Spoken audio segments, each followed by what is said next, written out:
guys, just wanted to post a quick video. It's almost Christmas, can you believe it? Honestly cannot even comprehend how fast this year went. Just wanted to say a few things. It's been a while since I've posted a video on my YouTube channel here, and kind of want to make that one of my goals for the new year, is to just kind of be a bit more proactive on documenting, what's going on in my life and kind of the lessons learned. If you've been following me for a while, thanks. And if you're new here, glad that you found me. My name is Sarah, and I'm a recovering heroin addict. I'm also in recovery for, other cross addictions. Anywho, so I started my journey in July of 2015, and it's not been, a very healthy 100% sober journey since then, but it's definitely been, the last time I had a needle in my arm was July 5th of 2015. So for that, I'm grateful and give God all the glory. But through, coming into the program, I was 22 when I went to long-term treatment. I was about 6 months from turning 23, so I was pretty young. I had already used drugs for quite some time. I didn't really have a whole lot of alcohol use in my story at that time. I'd only probably drink maybe on a handful of occasions, where I got drunk. Maybe only a couple of those handful where I was intoxicated. But anyways, all that to say, when I first kind of got clean, I was on probation, and so the first 2 years I didn't drink alcohol. But after I got off probation, I was like, I think at the time I was about 25 and hadn't really had any kind of experience with alcohol to say that it was an issue. But I started drinking probably about 6 months ago, over the summer, just socially, not like a daily thing, or I wasn't drinking to get drunk every time or anything like that. But because I was drinking normally, I was making a lot of excuses for it. I was like, just being an opiate addict maybe doesn't make you automatically an alcoholic. I had already been through the 12 steps at this point too a couple times, and so I kind of had it in my head. People go to recovery groups for food addiction, and they work the 12 steps, and they work on their spiritual condition, and because of that, they're able to live a life where they eat in a healthy manner. So I guess my rationalization and justification, which I'm great at because I'm an addict, was like, I'm working on my spiritual condition, I'm going to meetings, I'm working the 12 steps, as long as I'm, not drinking because I'm trying to change the way that I feel, then I'm good. And my cat keeps trying to kill this ant, so I'm just going to kill it so he stops distracting me. Anyway, so that's kind of how I spun it in my head. And then eventually I told my sponsor, because I didn't feel that I was, obviously working an honest program, because I was not telling her what I was up to, So I told her, I was like, hey, look, I've been drinking socially, like every other weekend or so after work with friends or whatever. And I've had to work through a lot of denial about whether it's an issue or not. My sponsor did provide me a lot of interesting stuff that I discussed on my Instagram page about how the body breaks down alcohol, and how somebody might be able to drink normally for a certain period of time, and then with age, and then with me being an addict anyways, the way that my body breaks it down slower, and it basically becomes slower and slower, and to the point that my body and brain now reacts alcoholically.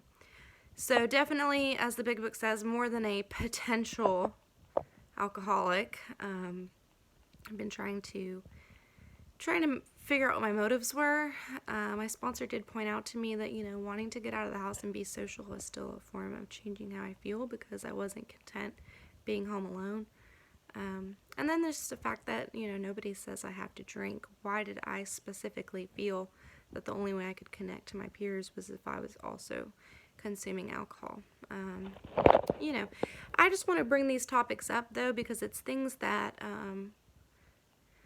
need to be addressed. I think, especially if your journey is similar to mine, where you got onto drugs so young, well before you reached that age of 21, and so you weren't really ever drinking, and now that you've been in recovery and you're an adult and everybody's doing it, how does that work for us? So I do have a lot of friends that are in recovery from drugs who some do attend meetings, some don't. Either way, they do consume alcohol. So I don't really have anyone that's older that could say, hey, it happened to me later on in life, but I have heard people in AA who were normal drinkers until they're about 40s and became alcoholic drinkers. So definitely probably something that would happen, but anywho, all of that to say, I guess, is that I'm still at a point where I'm learning. The big book says that we spiritual progress over perfection, because every day is going to be a learning. Honestly, the darkest 2 years of my life was probably in sobriety, and when I say sobriety, I just mean physically.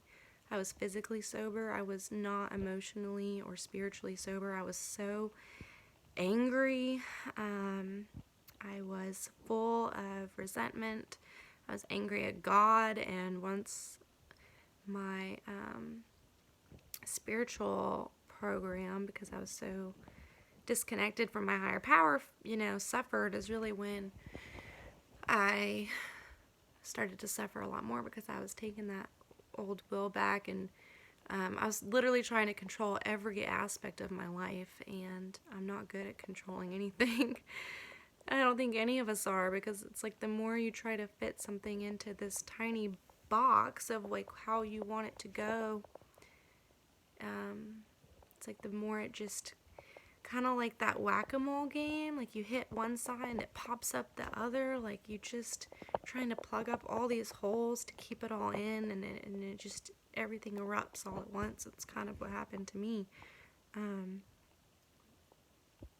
But as crazy as it is, I don't think, and I know that these are all the things falling apart were all repercussions of my own choices and my own actions that I just made in a very at a time where my perception was really limited.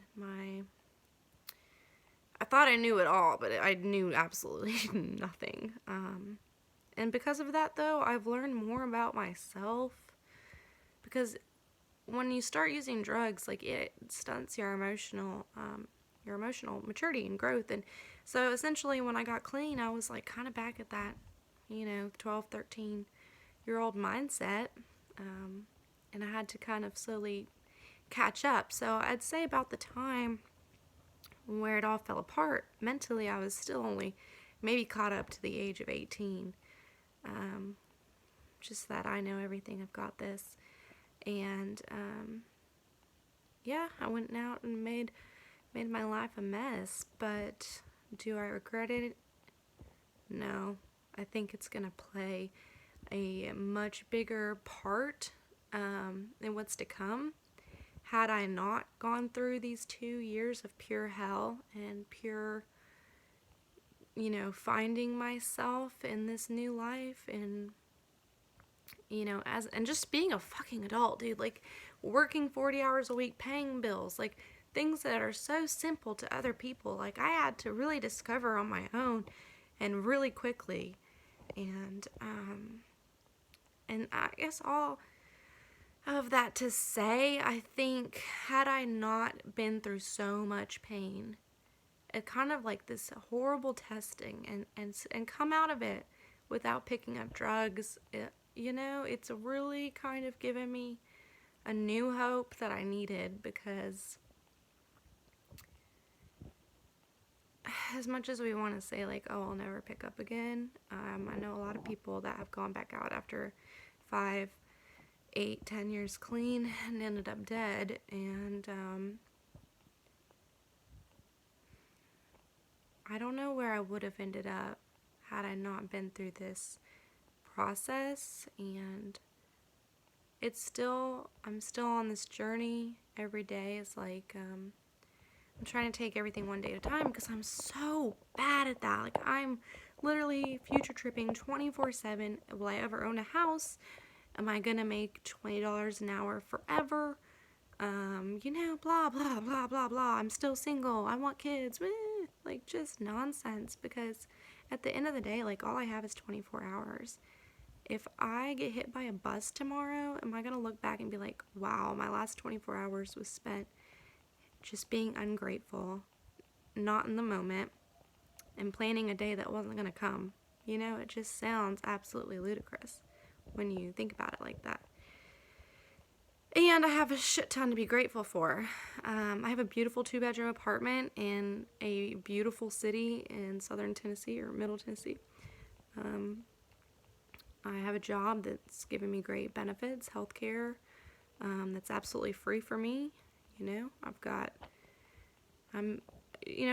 an hour is more than a lot of people are making right now in the country, especially in freaking California with the homeless crisis going on. And there's a lot to be grateful for. My son is healthy. He's so beautiful and smart and bright and talented, and I get to be a part of watching him grow and discover new abilities and new talents and new dreams. And there's a lot of people in recovery whose children were put into foster care, and after they didn't get their act together in a certain amount of time, those kids were adopted out, and they have absolutely no idea where they are. And that is heartbreaking. I know someone right now that comes to mind. All 4 of her kids she has no clue. And there's another girl I can think of. She has 6 children. No clue where they are, because they're all in the foster care system. And all of their rights have been terminated, so they can't even request to know the location of their kids. Like, that is real everyday stuff. So, trying to focus on growth, trying to focus on spirituality. Right now, me and my sponsor are on step 2, and I was reading There's a Solution the other day, and kind of in a whole new set of eyes, and taking away new things, because I'm a new person. Like, every year we grow so much if we're actively working. And I'm not saying perfectly, because I have not worked a perfect program since my pink cloud died, probably about 14 months in.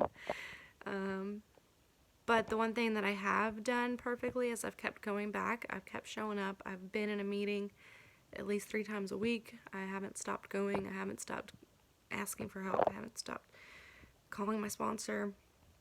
I should probably call her more, but I call her when I need her.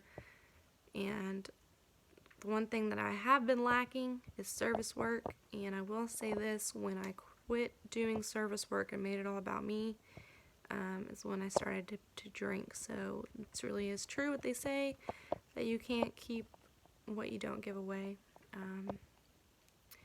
And I know I'm probably just rambling right now, but I just want to encourage people, because especially heroin addicts that got on heroin young and got sober young, there's not a lot of people out there where we have, like, you walk into AA and they've got like 30, 40 years. Like, I personally, where I live, I have not found somebody. And I think it has to do with the fact that the epidemic is really in our generation. Yes, heroin was around in the 80s.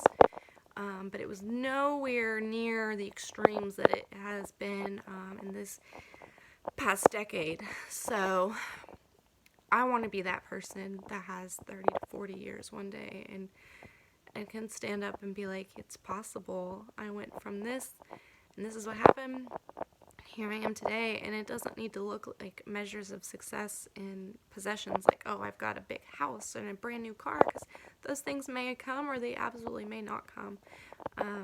But what's amazing is the stuff that takes place inside, like having hope, having and feeling love again, like being able to love yourself, and as simple as it sounds, like just wanting to actually live. Like, God, I could not face life. Every time I took a shot, I really was hoping it would take me out, but it was only because I couldn't see an end. I couldn't see a way out, and I didn't want to suffer anymore.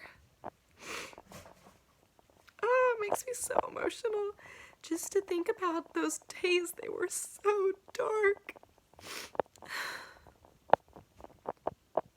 And there's a lot of people still out there, and there's people that might be watching this right now that are like, I don't see the way out, but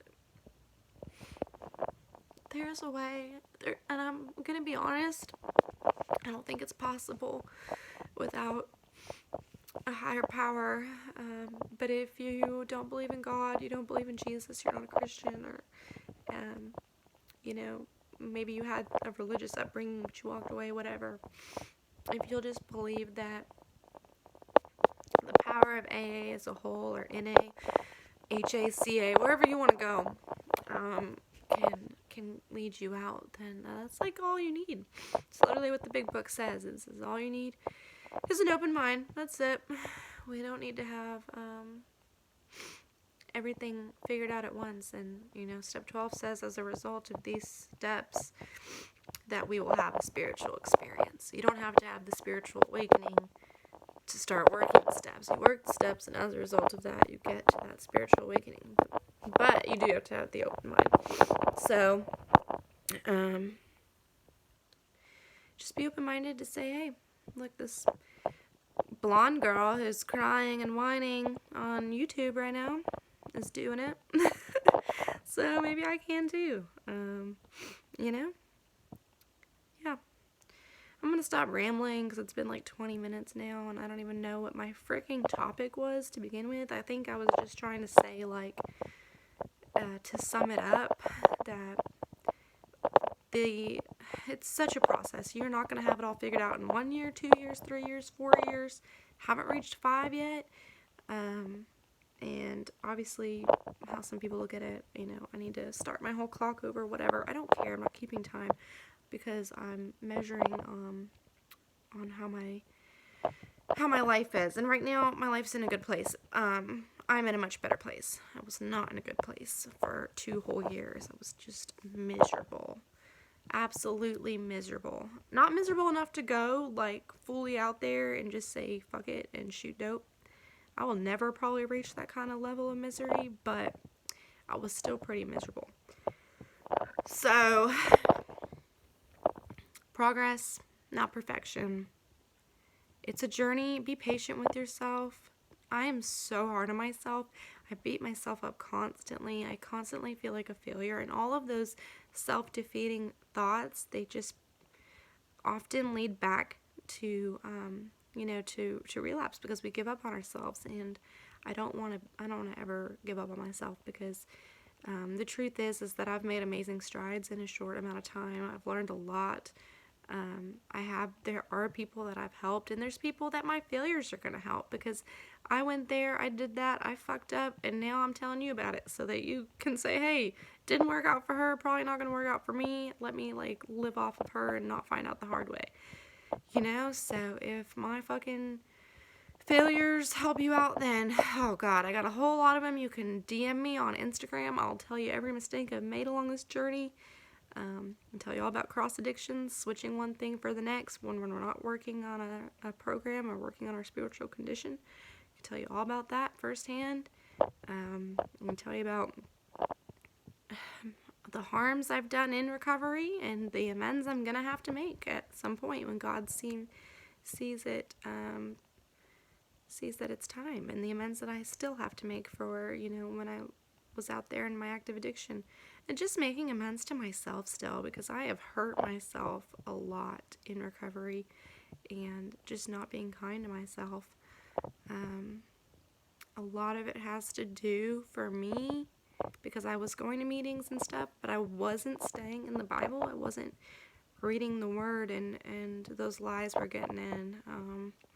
The spiritual warfare is real, and if you want to talk about that as well, please feel free to comment or DM me, because I know a lot of people get weirded out when they hear spiritual warfare, but it is real. And we do have a clear outline of defense in the Bible that tells us what to do. And we have great examples through Jesus himself when he was tempted. He combated every time the devil showed up to tempt him. He combated him every time just with simple scripture, the Word of God. That's our sword, it says right there. Alright, y'all, I'm going to wrap it up. If you even watched it for 20 whole minutes, wow, you are so cool. Because most of you probably didn't make it past 8. Or actually now, I think our attention span is like, we peak at 3 minutes. So I'm way overdue. Yeah. Merry Christmas!